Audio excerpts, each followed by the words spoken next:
Hey, hey, hey, Abaddon, innocent one. Woo!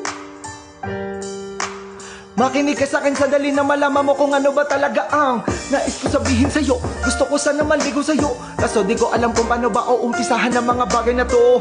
Kasi baka naman ako mapahiya kapag minadali ang mga binabala ko na pambobola sa'yo. Baka lang masawihan ka na, handa na ang banda, dumungo ka na sa bintana. Kahit wala kong gitara, templado ng boses ko sa pangarana. Ako ay bibirit, wala sisingit, tabang hawak ko ay mikropono. Kung di mo ko marinig at ikaw bumili, biyangat mo ang telepono. Ako'y nasa linya, makinig ka sa'kin bago ibaba na magpakilala. Ako pala si Abadonis, ang tunay na pinagpala. Dahil nakita ko na ang sagot sa aking mga katanungan. Higit pa sa di ko batid ang yung taglay na kagandahan. Para bang isang diwata, ikaw ang kulang sa aking talata. Ikaw ang salita na di ko matipas sa bawat tugman ng kabanata. Ano mo ay anghel sa kaliwa, nagsalandas na madilim. Yung binalik sa may pastulan ng naligaw na to, pangiting salamat.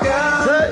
Walang iba ang siyang nagbibigay sa akin ng innocent one. Alam ko na para ka lang, hindi ko maisip kung sa panong paraan malalapitan ng mapadama ang pagmamahal kong ito. sana'y malaman mo, pagsuyo kong ito ay totoo.